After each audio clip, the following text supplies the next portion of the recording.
Hi there, Rob speaking. Just wanted to talk to you quickly today about what I've decided to call the empowerment triangle.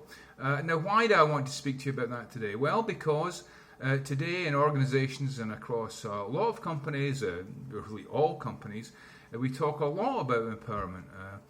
But actually, we talk about the subject, but actually how to put it in place is something that's much, much more rarely talked about. Yeah.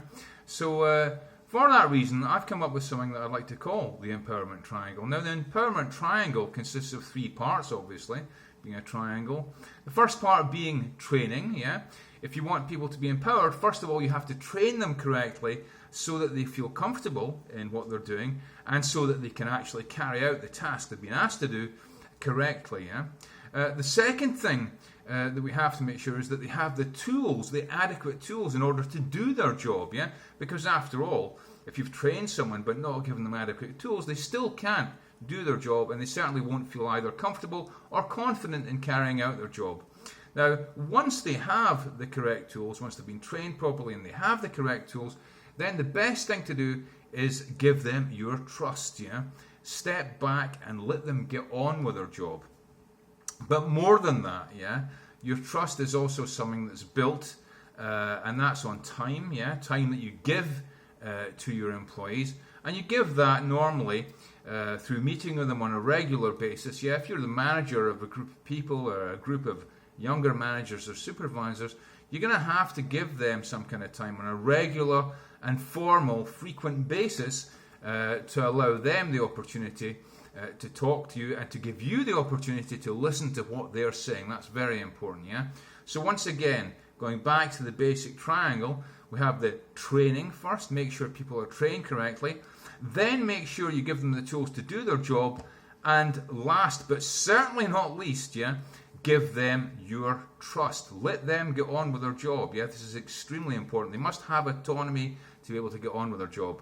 And if all those three elements are actually there, you're going to have a good chance at empowering people properly and indeed allowing them to engage with the company, the organization, or more importantly, with you as their manager. Now let's take an example, yeah?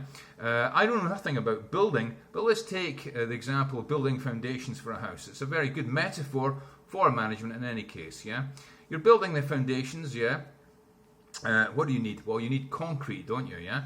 But if you've not trained anyone how to make the concrete, yeah? What sand, what kind of material they need to use, what kind of mix they used to use, in which quantities they have to mix the sand with the other materials in order to make the concrete, it's not going to get very far, yeah? Then you have to give training about how to set the concrete properly, how long to leave it, yeah?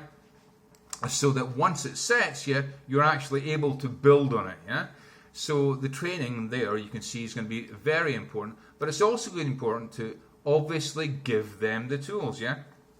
If they don't have spades or trowels to actually fill the mixing machine that makes the concrete mix, yeah, then you're not going to get very far, are you? You're not going to be able to make it. They're not, after all, going to use their hands instead of a spade to do this work. It's going to be much more difficult in any case, yeah?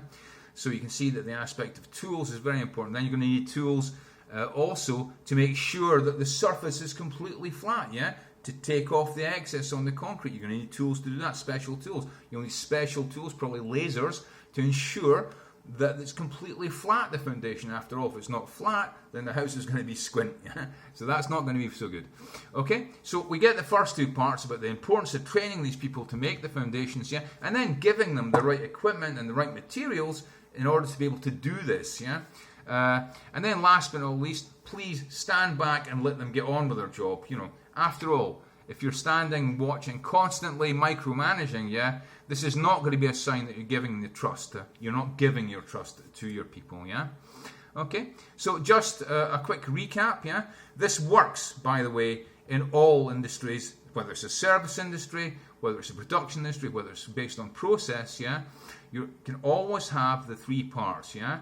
You're going to have, first of all, you have to train your people correctly. Secondly, you have to give them the tools to do their job. And third, and certainly not last, please step back and let them get on with it, yeah? Okay, that's all for today. Another quick one on management very soon, yeah? See you all soon. Bye-bye.